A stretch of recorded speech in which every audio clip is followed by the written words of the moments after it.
Howdy folks, Jambareeqi here, and I've just been to see Loving Vincent, a British-Polish animated movie about the Dutch artist Vincent Van Gogh.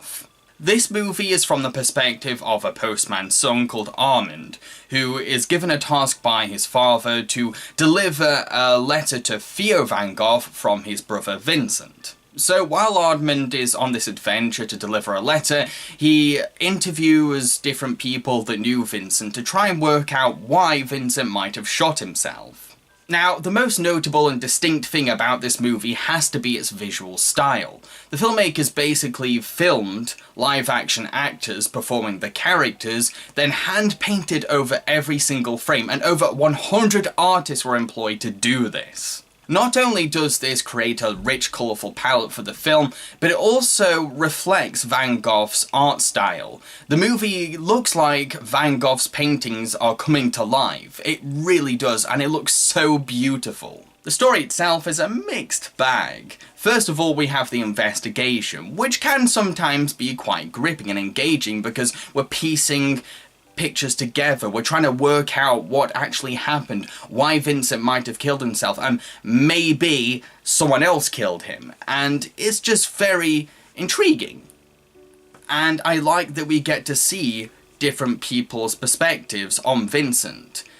And we're always shifting our ideas of what might have happened, because we're always hearing things. We have characters say, oh, but that character did this, oh, but that character did that, and we're trying to work out who we can trust and who is telling the truth. And yeah, I will admit that at points it was quite engaging to try and work things out. At other times, these scenes can be very dry and mundane, because at the end of the day, we're just watching two people talking, with the camera being very static and cutting between two faces. The movie attempts to liven these interviews up by cutting to flashbacks, but these flashbacks are in black and white and don't have Van Gogh's art style, so it feels like a lot of colour, energy and charm is being drained away whenever we cut to the past. I know it's trying to go for this nostalgic feel, but it doesn't work.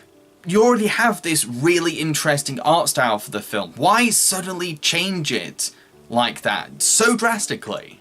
And the thing is, a lot of the dialogue sounds like quotes from Vincent Van Gogh's letters, because a lot of the inspiration for the characters and the story is based on Van Gogh's letters.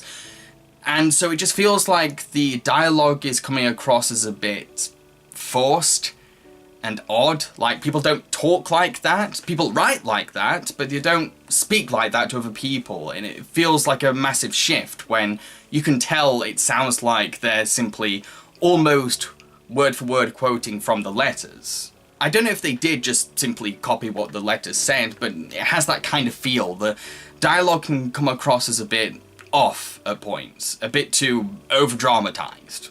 But my biggest problem with this film is a major issue. I don't feel like it's about Vincent Van Gogh. It's mainly about the people he knew and the relationship between all the people that lived in the town where he died in. Vincent is kind of relegated to being a potential murder victim in a crime story. It doesn't feel like the biographical tale of Vincent Van Gogh.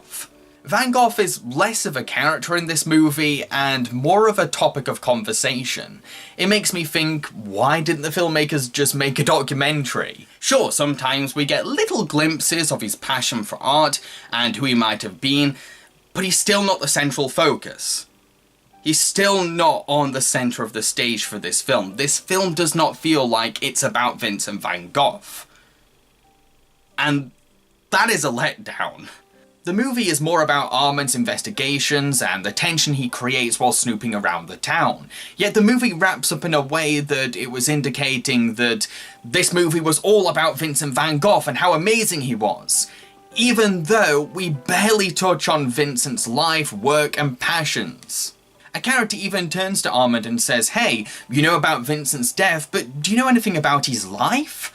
And you'd think that this would encourage Armand to go, oh yeah, I should learn a bit more about this Vincent chap, get to know more about his actual life, and maybe that might help me to conclude things about his death. But nope, He doesn't. It's as if the filmmakers assume that all the audience members already have an emotional connection with Vincent Van Gogh, and not everyone is going to have that kind of fandom. And a lot of people are going to go into this film wanting to learn more about Vincent and might leave feeling disappointed. I mean, personally, I know quite a bit about Vincent Van Gogh and his life, but if I want to see a movie about him, I want to see the things I've learnt brought to life, but this movie doesn't do that.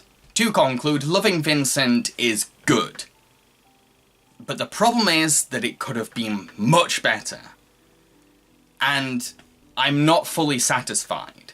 Sure, it's a very pretty looking movie, but story-wise, it can get boring, it feels like things are missing, and it just doesn't feel entirely enriching. I wanted more. I really did. I've been Jambareeqi and I hope you enjoyed this review. If you did, then feel free to subscribe to my channel because I make a lot of videos like this one. I'd also like to remind people that this month marks my 5th year anniversary on YouTube. To celebrate, I'm going to be holding a countdown where you all decide the entries. If you'd like to take part in this project, then click the link in the description box below. Cheerio, folks.